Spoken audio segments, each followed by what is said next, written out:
boa noite. Aguardando aí o retorno de alguém que já esteja nos ouvindo aqui pela página do Núcleo Espírita Caminho da Luz.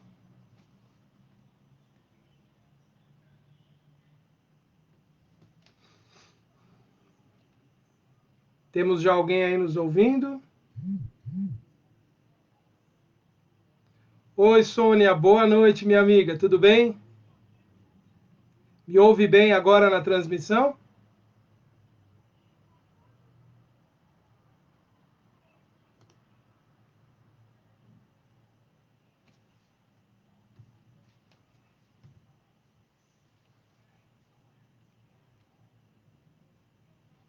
Boa noite, Fernanda. Que bom, então estamos nos conectando já, tá tudo ótimo, que bom, e obrigado pelo seu retorno. Boa noite, Odete, Eliane, boa noite a todos, que a paz do Mestre Jesus esteja com todos nesta noite abençoada que podemos aqui nos comunicar. Que alegria poder, mesmo que dessa forma, nos comunicar com os nossos amigos aí de Mogi das Cruzes, do Núcleo Espírita Caminho da Luz. Todos os anos nós conseguimos, no mês de julho, visitá-los e este ano, infelizmente, não conseguimos estar fisicamente aí presentes, mas estamos certamente em espírito. E assim nós vamos começando a nossa live dessa noite. Deixa eu só compartilhar um link aqui com uma pessoa que está pedindo e nós já vamos começando então.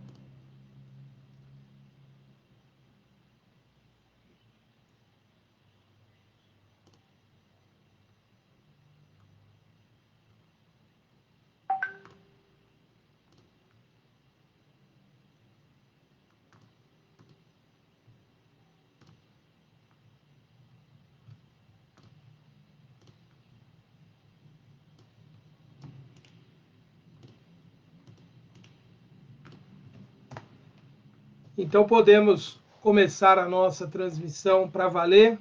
Vamos começar buscando aqui a nossa ligação com o plano maior, pedindo a Deus, nosso Pai, a Jesus, nosso Mestre, aos bons espíritos que possam, nesta noite tão abençoada, que possamos todos receber o auxílio, o amparo que necessitamos, possamos estar convictos de que os espíritos benfeitores que nos acompanham, que nos auxiliam, estão junto de cada um de nós, nos amparando, nos ajudando, nos auxiliando neste momento de nossas vidas. Nossa gratidão, Senhor, por tudo que temos recebido, Pai. Que assim seja.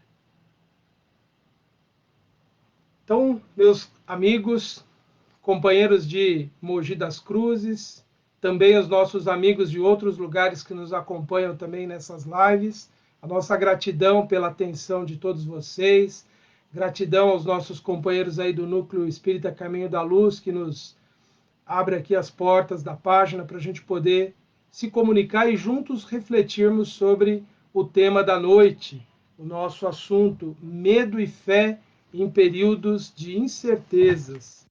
Todos nós estamos vivendo esses momentos em nossas vidas. Só uma pausa aqui.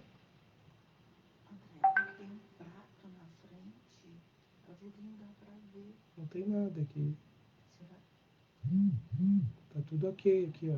Tá transmitindo, inclusive. Então tá. Tá bom? Probleminhas aí técnicos que a gente está enfrentando, mas estamos felizmente aí tudo correndo bem aí. Então, falarmos nesta noite sobre o tema o medo e fé nesses períodos de incerteza. E, de fato, esse momento que nós estamos vivendo, dessa pandemia causada por esse vírus, traz às pessoas muitas incertezas sobre o nosso amanhã, como será o nosso futuro. Todos nós ficamos temerosos, ficamos preocupados, e esse medo é natural. Esse medo faz parte da nossa experiência terrena, senti-lo. Afinal de contas, o medo ele tem um papel importante em nossa evolução. Ele representa aqui para todos nós um grande mecanismo de autoproteção. não teríamos evoluído e chegado até hoje na civilização que nos encontramos, com todos os seus vícios, todos os seus males, mas também com todas as suas virtudes e todas as suas conquistas positivas, não teríamos chegado a esse momento sem o medo. O medo ele foi um fator importante de proteção para a nossa evolução. Imagine se nós não tivéssemos medo da morte. Nós nos exporíamos facilmente a fatores do ambiente que poderiam colocar em risco as nossas vidas. E a gente vê muitos exemplos de muitas pessoas que agem com as suas vidas de um modo muitas vezes inconsequente, imponderado, irreflexivo, em que a pessoa se expõe a situações de risco. Basta a gente buscar as histórias de inúmeras pessoas que, sem a necessidade real para suas vidas, buscaram situações que comprometeram a sua existência e acabaram perdendo as suas vidas. É um tema meio complexo e polêmico, porque as pessoas às vezes acham legítimas certas ações, certas atitudes do homem buscar certos desafios, certas situações de aventura, de alta adrenalina, mas nós questionamos isso. Qual a validade para o espírito eterno, o espírito em evolução? Qual é a vantagem desse processo todo? É aí que nós vamos entender que as pessoas fazem uso do seu livre-arbítrio, procuram o que quiserem nas suas buscas, nas suas tentativas de encontrar mais sentido para a sua existência, mas preservar a vida é algo que deve ser de prioridade para qualquer um. E o medo nos auxiliou em todo esse processo.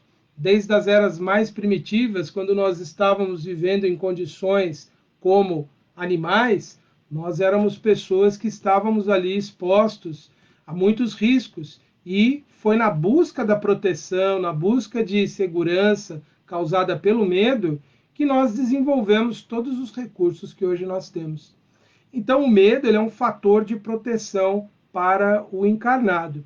Só que o medo, quando ele sai fora dos limites do nosso controle, quando nós estamos excessivamente temerosos, nós acabamos também bloqueando o nosso progresso espiritual.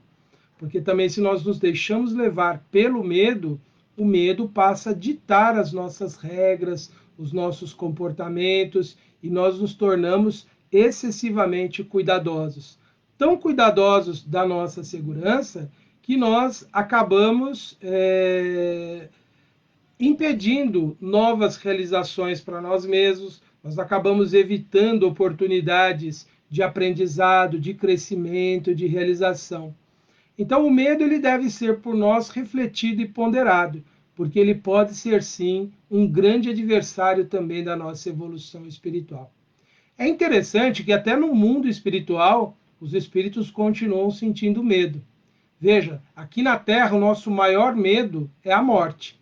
É a perda da nossa vida ou a perda dos entes queridos. Esse talvez seja o maior temor para as pessoas que valorizam a vida em si, não bens materiais, porque há pessoas que lamentam, às vezes, a perda de uma fortuna e optam até por deixar a vida.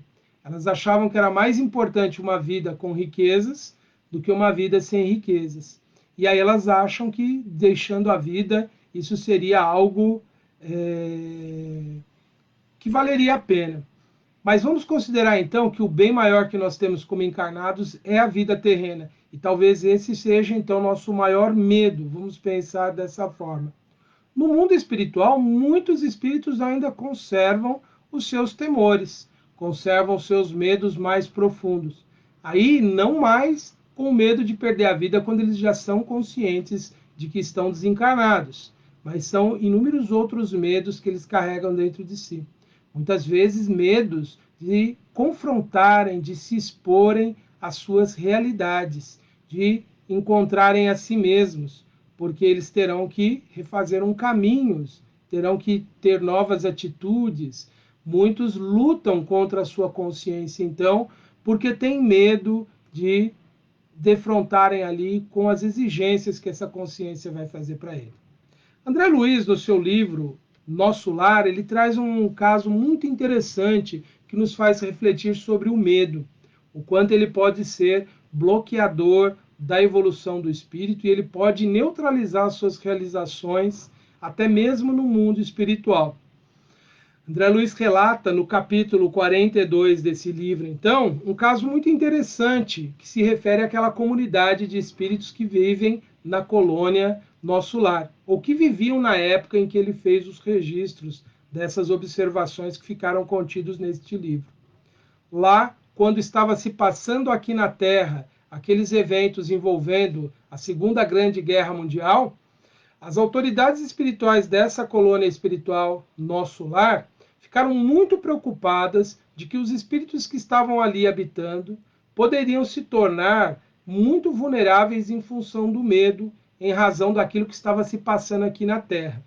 Aí alguém que está menos familiarizado com o conhecimento da vida espiritual poderia questionar, mas como assim? Eles não sabem que existe vida espiritual?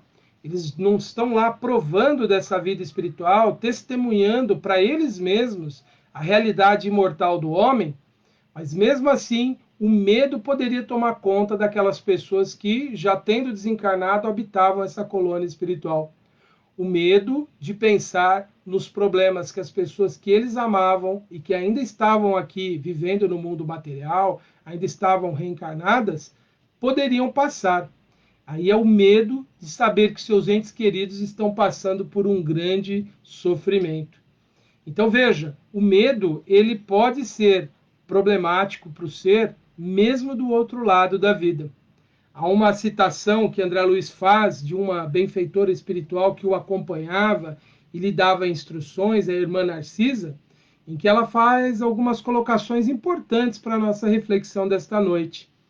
Ela diz assim, olha, elevada porcentagem de existências humanas são estranguladas simplesmente pelas vibrações destrutivas do terror, que é tão contagioso como qualquer moléstia de perigosa propagação. O medo ele pode se propagar de uma pessoa a outra, porque à medida que eu expresso o meu medo e eu falo sobre ele, falo das minhas preocupações, parece que quando a gente está falando de problemas, a gente tenta convencer as pessoas de que aquilo que nós estamos nos sentindo ameaçados é uma ameaça realmente real. Nós passamos a comunicar às outras pessoas esse medo. E elas poderão até recebê-lo, poderão até acatar essas ideias e acabar acolhendo isso e se tornando ali pessoas com muitos medos, com muitas preocupações. E ela coloca de uma forma bem assim intensa, vibrações destrutivas do terror. Então nós já vamos considerar que um medo excessivo, ele desencadeia alterações que provavelmente deve afetar o perispírito, que provavelmente deve afetar o equilíbrio psíquico da pessoa. O medo, ele tem esse poder então de acabar provocando alterações até mesmo fisiológicas num organismo aqui de um encarnado. Isso tudo para a gente ver a gravidade então e estarmos sempre atentos o quanto essas notícias que nós vamos recebendo, elas podem alimentar esse medo. Há pessoas que, devido às situações aí que elas se envolvem, elas podem, às vezes, até desenvolver a chamada síndrome do pânico e temer a tudo, em função de uma série de fatores, né, que ainda estão por ser melhor descritos aqui pela medicina terrena, mas que nós temos certeza, convicção de que tem fortes elementos espirituais. Esses grandes temores que às vezes podem tomar conta de nós, partem muitas vezes de experiências muito negativas que nós já tivemos no passado. E esse medo excessivo, às vezes, ele surge como uma reminiscência, uma lembrança do que nós já vivenciamos de muito perigoso, de muito traumático no passado. É como se permitíssemos que essas antigas emoções, esses antigos sentimentos, aflorassem em nós agora e eles representassem o que nós podemos sentir nesse momento. Esquecemos que todas essas dores, todas as lutas do passado, elas estão no passado. Embora ainda possam causar feridas que não estão bem fechadas em nós, elas representam aquilo que já passou. E o presente é um momento de realizações, de transformação, de crescimento. É que até nos convencermos disso leva um bom tempo e nós temos que nos esforçar no sentido de reafirmar todas as nossas convicções de fé, de otimismo, de esperança, porque esses são os verdadeiros antídotos contra esse medo avassalador. Muitos pensam que o contrário do medo é a coragem, e não é verdade.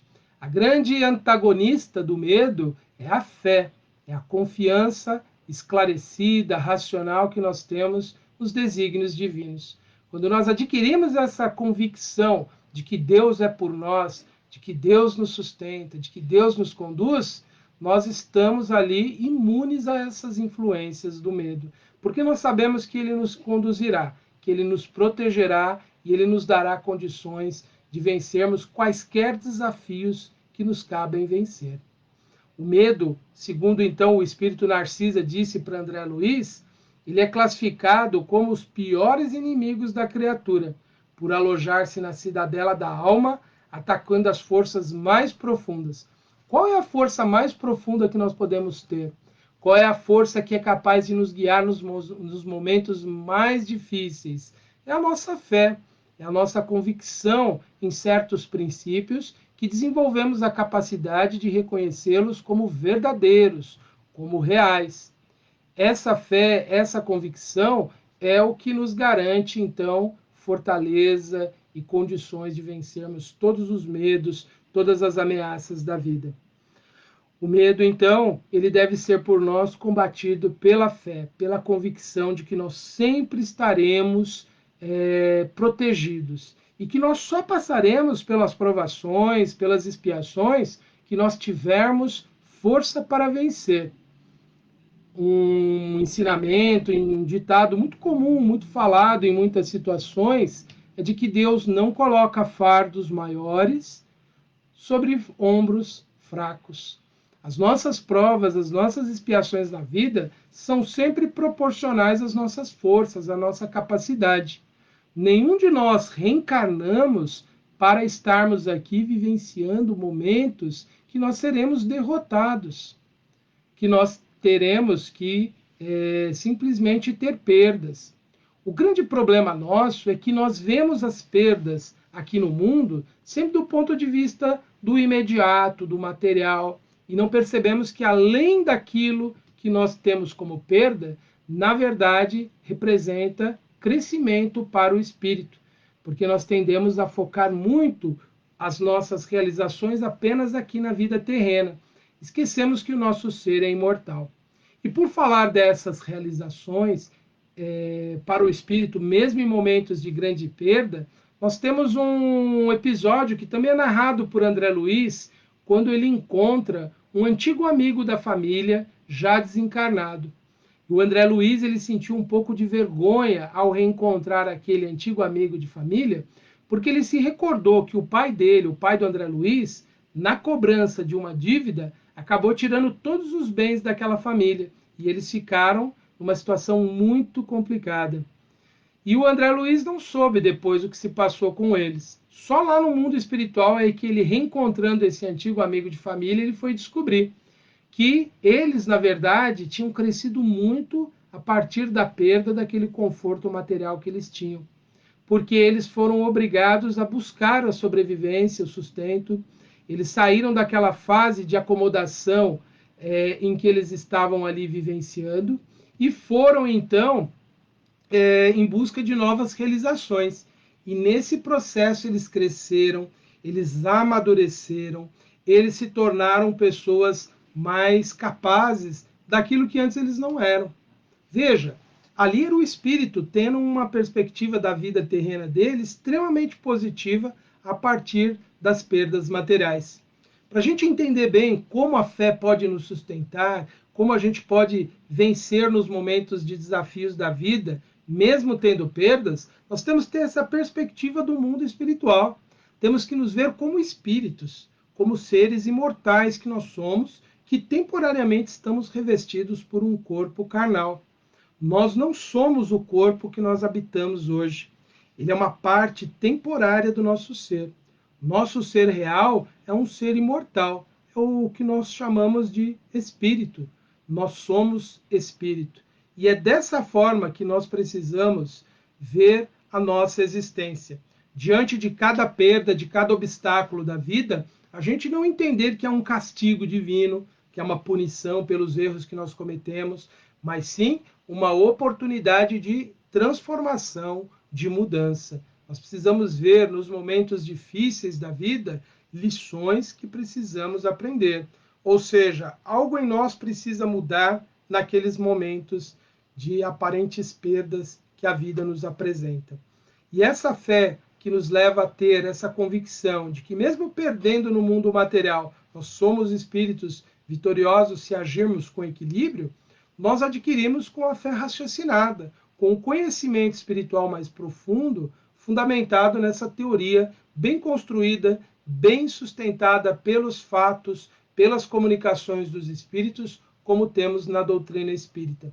E aqui vai o meu conselho, então, para todos que se sentem nesses dias que passamos por essa grande provação coletiva, essa provação mundial, que nos voltemos aos estudos das obras básicas de Allan Kardec.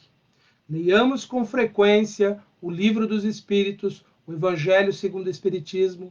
Nós vamos encontrar excelentes elementos ali de reflexão e de fortalecimento das nossas convicções.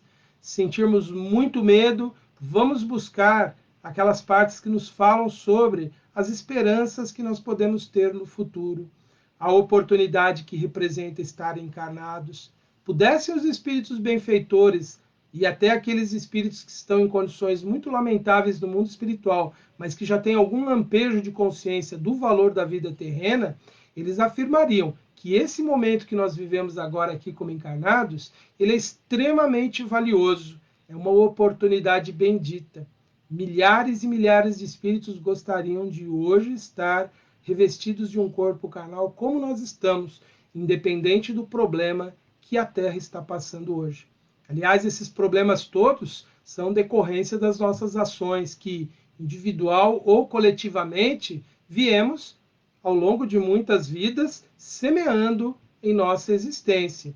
Estamos cavando essas situações que hoje nós estamos encontrando há muitas vidas. Por isso que há tantas situações diversas de pessoas passando por provas diferentes umas das outras neste período, porque cada um tem uma conquista, uma realidade. Mas também que ninguém se iluda de, por estar passando por talvez um momento um pouco mais tranquilo, um pouco menos problemático, de que seja uma pessoa que não tenha grandes compromissos com esse momento, porque nós não sabemos o que o futuro nos reserva. E falando assim, alguma pessoa poderia ficar, então eu posso esperar o pior, Antenor? Não. Sempre esperemos o melhor, porque o melhor, mesmo que ele venha revestido de momentos muito desafiadores, muito difíceis, ele trará ali oportunidades importantes para o espírito imortal que nós somos. Por isso que podemos sempre esperar o melhor, as melhores oportunidades de crescimento, os melhores desafios para a nossa evolução, as melhores oportunidades de desenvolver as nossas capacidades. O que não podemos é, quando essas situações surgem, nós admitirmos ali que houve uma falha nas leis divinas, revelando a nossa incapacidade de compreender a sabedoria divina e a sua justiça. Muitas pessoas aceitam esses princípios que nós estamos falando agora quando os problemas são nas casas dos outros, nas famílias dos outros, no país dos outros. Mas quando essas provas e expiações coletivas chegam a nós, nós começamos a questionar a sabedoria divina.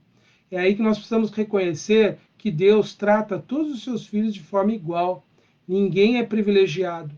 Cada um sempre será herdeiro das suas próprias realizações. Então, quando uma prova surge em nosso caminho, nós sempre estaremos diante de uma situação que é para nós exatamente. Seja porque nós buscamos no presente ou no passado. E o único caminho verdadeiro de libertação do sofrimento é aprendermos o que ele tem a nos ensinar. Essa é a única possibilidade. As pessoas fogem do sofrimento, elas buscam anestesias em várias atitudes, como o consumo de drogas, para o seu sofrimento. Elas relutam, elas negam, elas buscam experiências prazerosas para tentar suprir esse momento do sofrimento. Mas a única libertação do sofrimento é nós entendermos o que ele fala sobre nós, sobre quem somos, como temos sido, como temos agido. E aí nós vamos descobrir, fazendo essa autocrítica, segura, tranquila sobre as nossas escolhas, as nossas atitudes, nós vamos perceber que cada experiência da vida que nós passamos tem uma relação mais profunda com características imperfeitas que nós ainda carregamos. E se nós lutarmos realmente para modificarmos essas características, nós seremos espíritos vencedores, espíritos que superaremos as nossas provas. O que não podemos permitir é recuar diante das experiências, mesmo que desagradáveis, abandonando muitas vezes o compromisso junto às outras pessoas, deixando-as sozinhas enfrentarem grandes problemas. Precisamos honrar a nossa condição de espíritos em evolução, de espíritos que estamos buscando o conhecimento espiritual para crescermos, para evoluirmos e enfrentarmos as nossas dificuldades com confiança, com fé, com lucidez. Quando nós permitimos que o medo tome conta de nossas vidas, nós passamos a nos tornarmos fracos, incapazes de vencer as dificuldades. E se buscarmos escapismos através do consumo de drogas, através da anestesia dos sentidos, através da busca dos prazeres excessivos, da fuga das responsabilidades, nós sempre estaremos acarretando para o futuro situações piores, situações mais difíceis, situações mais complexas que nós esperávamos. Para vencermos as dificuldades, precisamos então fortalecer a nossa fé, desenvolver em nós uma compreensão mais poderosa do que significa a fé. E para isso nós podemos relembrar algumas passagens do Evangelho, uma em especial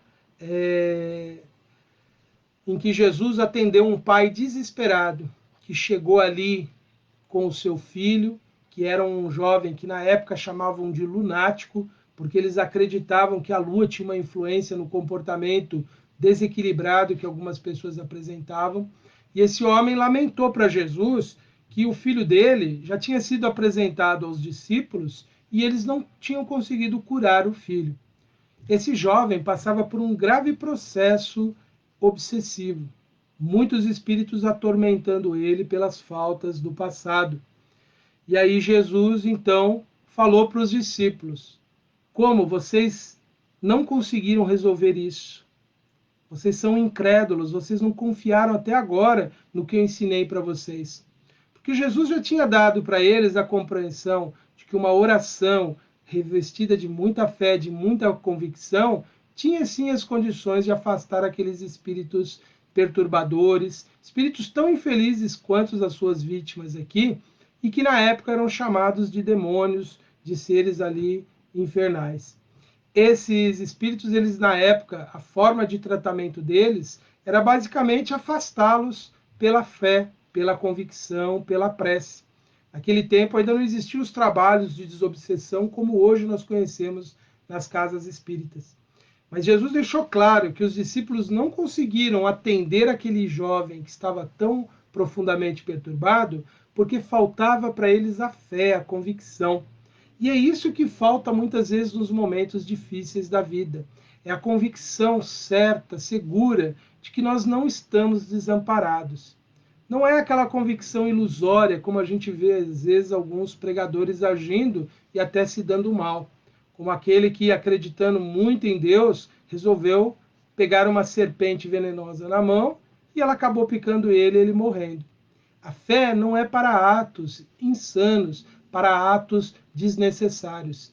A fé é para aquele momento realmente que nós estamos convictos de que o melhor pode surgir daquela situação. Não é para brincadeiras nem para exibicionismo que essa fé Jesus nos ensinou, mas sim para que seja usada nos momentos certos, seguros, em que nós sabemos sim que a intervenção divina será a nosso favor. Para situações ilusórias, para demonstrações de pseudos poderes, a fé nunca vai funcionar e sempre vai decepcionar os religiosos que a usarem assim. Mas nos momentos de desafios da vida, em que nós pensamos por que estamos passando por uma prova, por uma expiação, a fé é aquela indicação de que nós podemos passar por aquilo e nós venceremos aqueles momentos se conservarmos a paz, a harmonia dentro de nós, a nossa mansuetude, sem permitir que a violência, a agressividade e a revolta tome conta de nós. Quando essas emoções muito conturbadas tomam conta do nosso pensamento, é como se elas aniquilassem a nossa fé. Quando a gente pensa que nós fomos tratados como por injustiça da parte divina, que Deus não supriu o que precisávamos, nem nos cuidou como devia. Nós, quando agimos dessa forma, nós estamos permitindo que a ingratidão tome conta do nosso ser. E dessa forma nós começamos a obstruir a nossa capacidade de raciocínio e começamos a cometer mais erros. Observem como as pessoas revoltadas, elas agravam os seus momentos difíceis. O quanto as pessoas indignadas de uma forma exacerbada acabam complicando ainda mais a sua existência. Elas acabam atraindo para si muitas dificuldades, muitas dores, muitos problemas das suas vidas. Nos momentos de grande desafio, que nós sentimos muito fracos, muito abatidos, nós podemos, em nossa oração, nos entregarmos totalmente a Deus, pedindo a Ele que Ele nos cuide, que Ele nos mostre o caminho. Podemos nos sentir mesmo, se essa imagem nos conforta, abraçados por Deus, por Jesus, pelo nosso Espírito protetor. Se nós viemos de uma outra orientação religiosa, somos católicos, podemos imaginar aquele santo da devoção, aquilo que mais nos liga à vida espiritual, nos sentir realmente abraçados, acolhidos e protegidos. E quando a gente sente isso, a gente sente a presença desses benfeitores espirituais. Às vezes a gente imagina Jesus nos abraçando, mas é o nosso espírito protetor que está do nosso lado, que está ali nos envolvendo naquela vibração poderosa de amor e de confiança que ele tem. E aí nós nos sentimos fortalecidos. É dessa convicção e é dessa força que surgem alternativas para todos os problemas das nossas vidas. Todos aqueles que oram com confiança e são certos de que Deus responderá a eles, recebem essas respostas de alguma forma. E elas não vêm de forma espetacular, uma voz vindo com uma luz de uma nuvem do céu, não virá como a aparição de um anjo nos falando diretamente, não virá como algo explícito. Essa resposta, ela sempre surge dentro de nós. Ela vem como uma certeza, uma convicção que nos guia. E às vezes ela vem de forma inusitada também. Muitas vezes essas respostas vêm naquela abertura ao acaso de um livro que nós fazemos.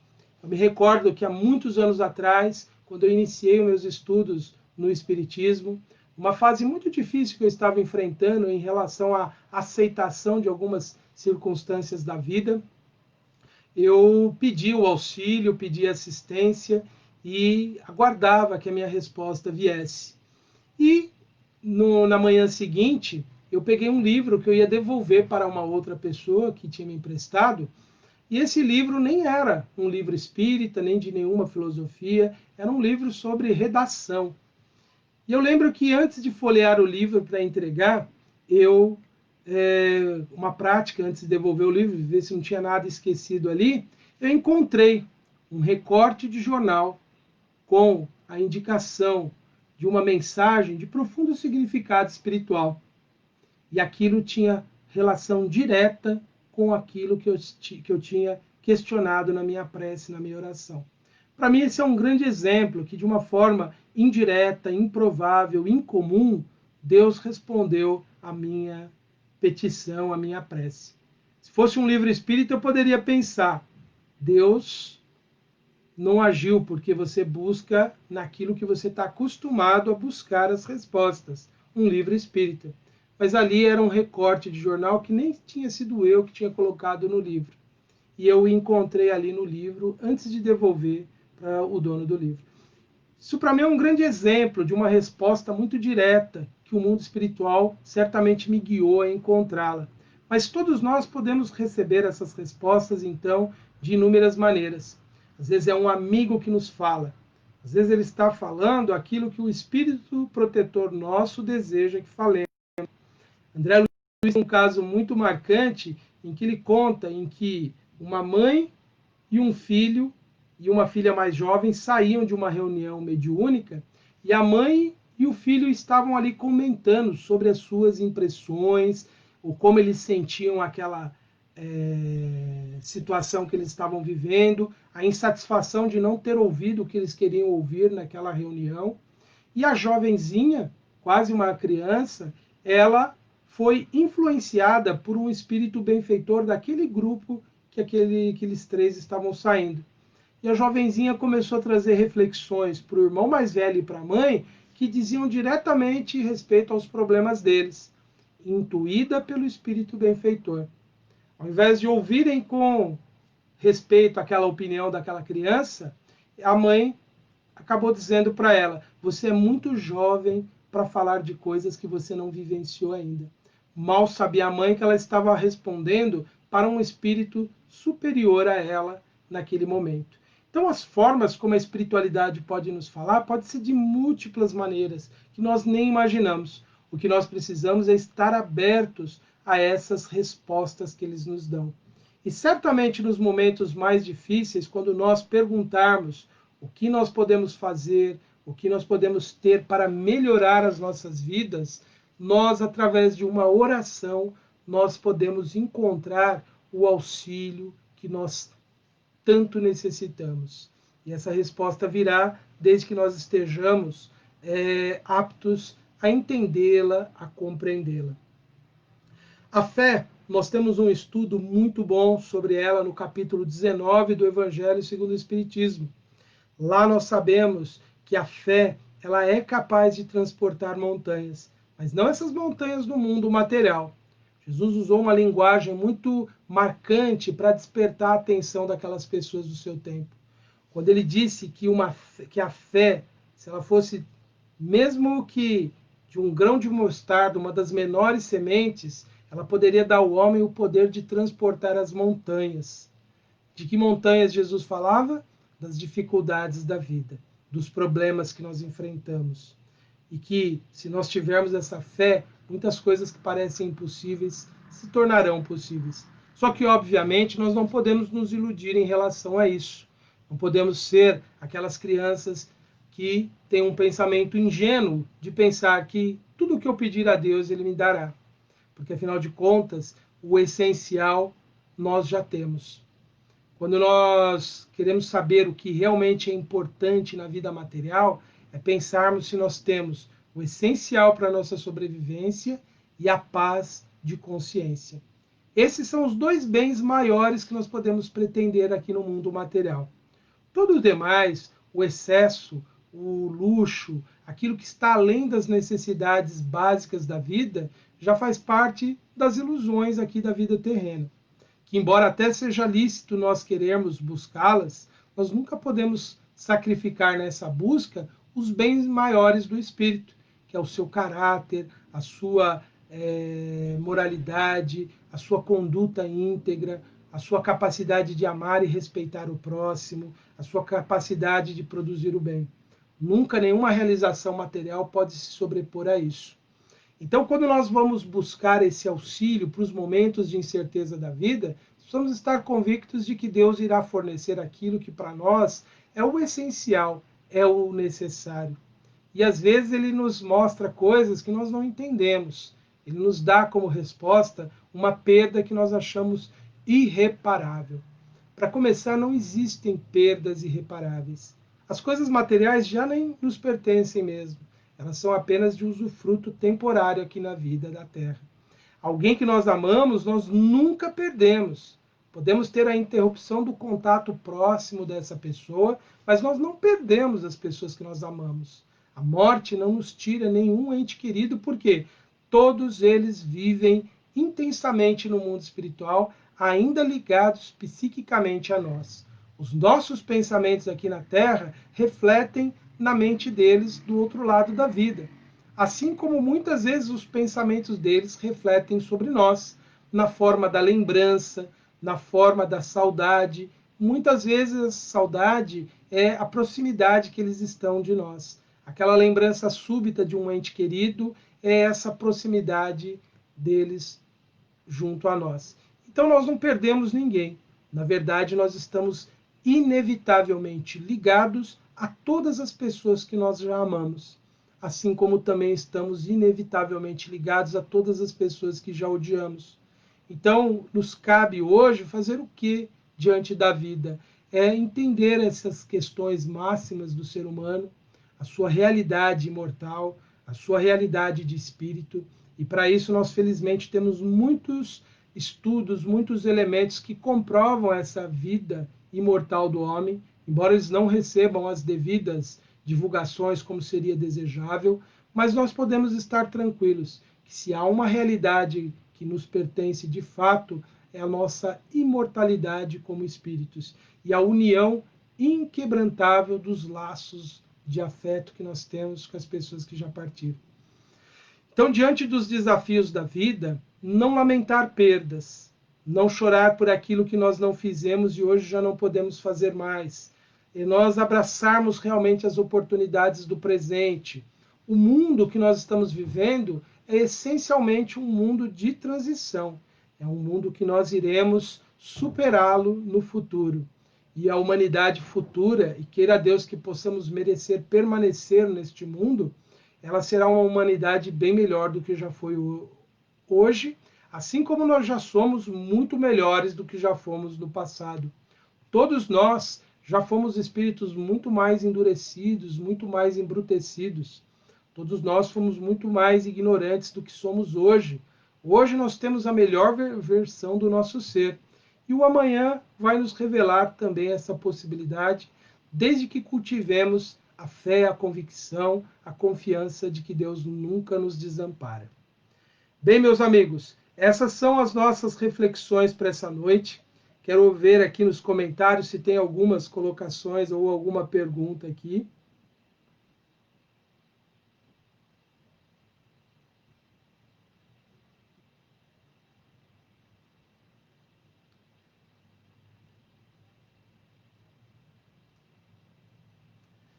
A minha amiga Andréia, como sempre, acompanha aqui, traz a seguinte reflexão.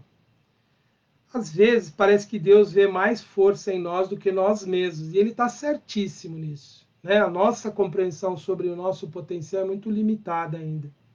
Parece que estamos no limite de suportar algo e a provação continua ainda por muitos anos ou a vida toda. Deus deve ver o aprendizado com mais relevância que a nossa dor e cansaço. Não é isso mesmo, André? Suas perguntas são sempre nesse sentido de nos fazer refletir sobre isso. Nós que não ainda estamos presos a uma circunstância da vida, é que o nosso melhor ainda não surgiu ali. Por isso que aquela circunstância não muda. Por isso que aquele fato da vida ainda não é superado.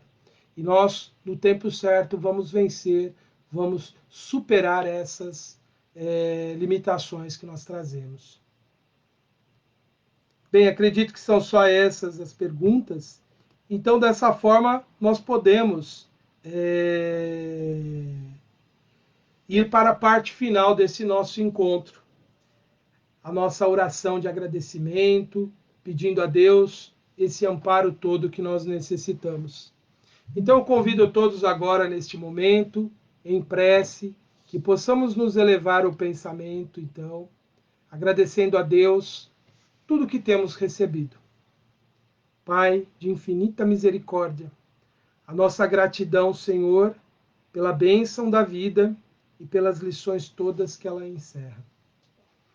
Nós pedimos, Senhor, que o Senhor possa permitir aos Espíritos Consoladores levar o auxílio, o amparo a tantos companheiros que passam por provações bem mais difíceis que as nossas, Senhor. Que as consolações dos Espíritos benfeitores possam envolvê-los a todos. Eles possam se sentir renovados e fortalecidos.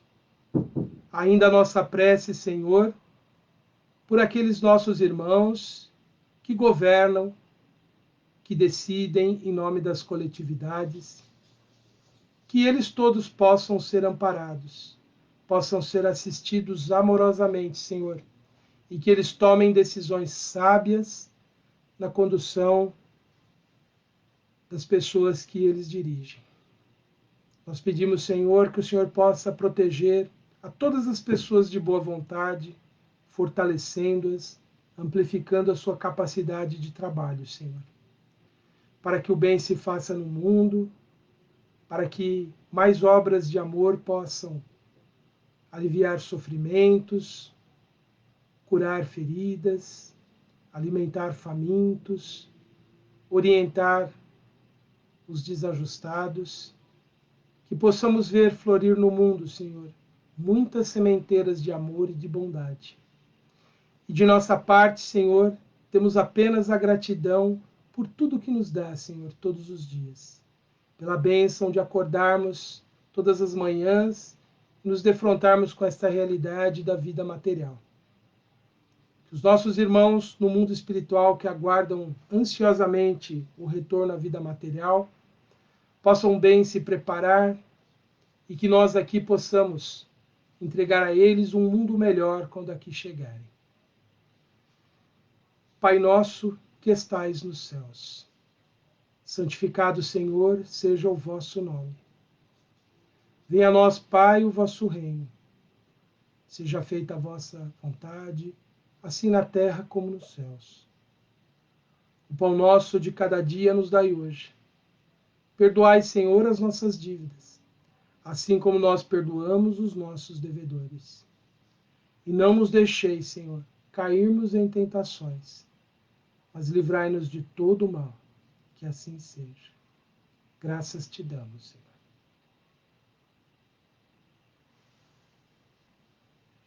Bem, meus amigos, vamos encerrando então essa transmissão. Que a paz de Jesus possa estar no lar de todos, que todos tenham uma noite muito abençoada, que possamos ser levados pelos nossos espíritos protetores ao aprendizado no mundo espiritual e que amanhã ao acordar possamos nos sentir muito renovados, dispostos a vivermos intensamente a nossa vida, que é uma grande bênção. Um grande abraço a todos e até uma próxima ocasião.